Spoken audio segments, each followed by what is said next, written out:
E aí galera da Força, beleza? Então, como prometido no vídeo anterior, hoje eu vou falar um pouco sobre essa questão de quando aumenta a carga, quando aumenta as repetições, aumenta as séries e a relação que tem entre o volume total de treinamento, que eu expliquei no vídeo anterior. Até quem não sabe o que é isso, eu recomendo que assista o outro vídeo, e a relação disso com a intensidade de treino, como pode estar combinando as duas coisas para obter o melhor resultado. Vamos começar então pela questão de quando aumentar as repetições, quando aumentar a carga e quando aumentar as séries de treinamento. Para isso eu vou aqui para o papel.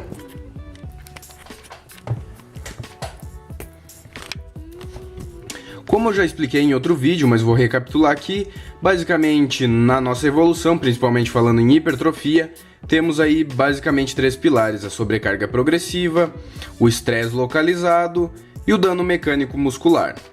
Vamos começar pelo sobrecarga progressiva. Então aqui a gente pode aumentar as nossas repetições, a gente pode aumentar as nossas séries, ou a gente pode aumentar a nossa carga. O que eu indico é de início começar aumentando as repetições. Digamos que o teu treino é 3 de 10, e aí você faz, por exemplo, uma rosca direta, 3 de 10 com 30 quilos. No primeiro treino vai ser bem desafiador, no segundo vai tranquilo, no terceiro pode ser que comece a ficar leve. Então, ao invés de fazer 3 de 10, você pode fazer 3 de 12 aqui. Com isso vai ter um aumento aí, eram 3 de 10 com 30 quilos, o que dá um total de 300 quilos por série e um total de 900 quilos no exercício. Fazendo 3 de 12, temos aí um total de 360 por série e um total de 1080. Então foi um aumento significativo aí.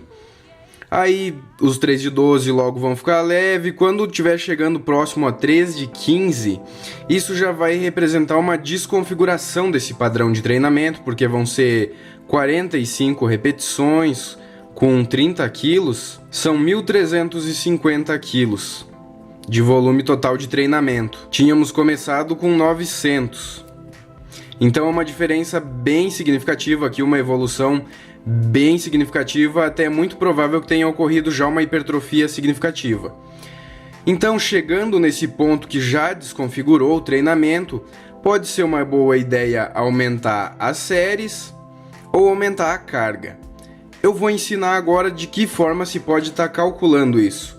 Digamos que você conseguiria, para voltar então ao padrão de treinamento de 3 de 10, você conseguiria dessa vez com 40 quilos.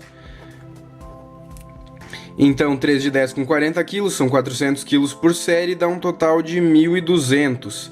Então nesse padrão de 3 de 10 teríamos menos do que o anterior, então foi um regresso no treino, o que não é interessante. Então pode ser interessante aumentar a carga para os 40 quilos e colocar mais uma série aqui, então 4 de 10. Nesse caso teríamos um total de 1.600 quilos. Aí sim teve um progresso, até no caso bem significativo. Agora então vamos falar um pouco sobre o estresse localizado, que fazendo esse procedimento aqui, então a gente vai também ter um aumento desse estresse localizado porque teve mais volume de trabalho. Mas de que forma a gente pode mexer nesse estresse localizado sem mexer nessa sobrecarga progressiva, dessa forma dos três pilares aqui? Então, aí que entram as questões de drop set, biset, triset e outras tantas outras técnicas, incluindo até mesmo as técnicas na questão de aumento do tempo sobre tensão. Por exemplo, na mesma rosca direta, 3 de 10, começou a ficar leve, ao invés de aumentar para 3 de 12, tu começa a fazer 3 de 10 com uns 2 segundos de isometria no pico do movimento. Isso vai te aumentar o estresse localizado sem necessariamente aumentar a sobrecarga progressiva, o volume de trabalho desse músculo, mas vai te gerar mais hipertrofia. Agora então sobre as técnicas que vão mexer no volume de treinamento propriamente dito, como o drop set, por exemplo. É importante nesse tipo de técnica também calcular o volume total. Então vamos pegar como exemplo aqui a mesma rosca direta com 40 kg para 10 repetições, são 400 kg. Aí digamos que a gente faz um drop de menos 25% da carga, vai cair para 30 quilos para 10 repetições, vai dar 300 quilos. Aí mais um drop então de 25%, a gente vai cair para 20 quilos por 10 repetições, 200 quilos e assim em diante. Digamos que se faça mais um drop até chegar aos 10 quilos, aí a gente vai ter que calcular o volume todo disso. São 400, mais 300, mais 200, mais 100. Fechando então 1000 quilos por série. Digamos que se faça 3 séries, então são 3.000 quilos. Quando aqui em cima a gente tinha 1.600 quilos, então é praticamente o dobro. Por isso, eu não sou contra fazer técnicas de aumento de intensidade nem nada disso, mas tem todo um caminho. O pessoal quer estar aqui fazendo isso tudo com 2 meses, 3 meses de treino, sendo que se tem uma longa caminhada para chegar até lá. Quando você pula etapas, o corpo vai se adaptar, mas você está queimando etapas. Quando tiver aí 3 anos de treino, vai fazer o quê? Vai fazer rosca direta com um ônibus para poder compensar esse volume total de treino?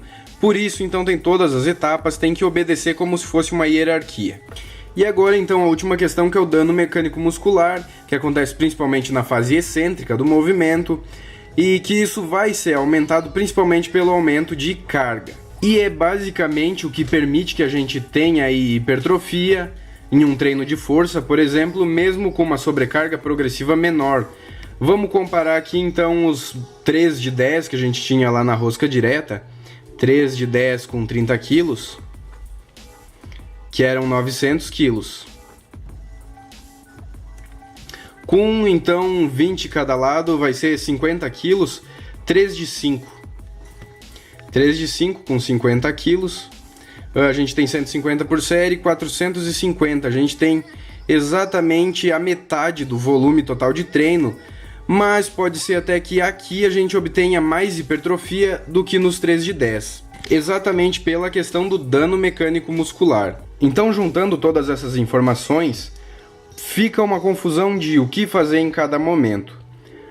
O que acontece é que depende do objetivo de cada pessoa, se quer força e massa muscular, se quer ganhar só massa muscular, não se importa muito com força, se prioriza mais a força, não se importa tanto com massa muscular, para estar organizando esse treino. Uma pessoa, por exemplo, que só quer massa muscular, ela vai se focar mais em estresse localizado, principalmente, sobrecarga progressiva, aliada aqui também, e um treino com mais foco em dano mecânico muscular, raramente.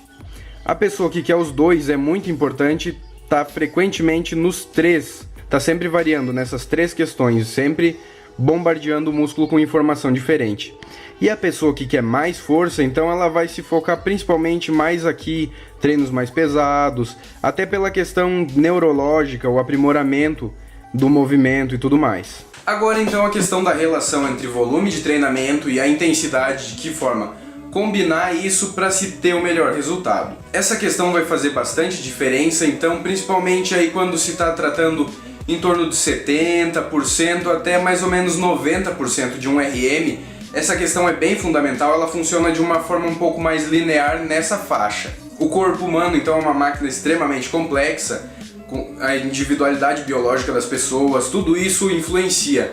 Então, de 0 a 70%, isso vai variar muito. Por exemplo, se você treina com 30% de um RM, consegue fazer um volume de treino total monstruoso. Mas a resposta hipertrófica normalmente não é tão boa. Se você treina aí pelos 60%, isso começa a fazer um pouco mais de sentido, mas não vai responder tão bem quanto quando isso é calculado entre 70% e 90% mais ou menos. E quando você treina aí acima dos 90%, então uma resposta mais de força, foge completamente esse padrão, como eu já dei diversos exemplos aqui. Por exemplo, treinando aí 3 de 3 com 120 kg, o volume total de treinamento não vai ser a metade do que se você treinasse com menos carga e mais repetições, mas a resposta hipertrófica, assim como a resposta de força, pode ser bem positiva pelo dano mecânico muscular, pelo estresse que toda essa carga acaba gerando e toda essa combinação. E o vídeo de hoje é esse aí. Quem gostou, peço que deixe aquele joinha e se inscreva no canal. Valeu!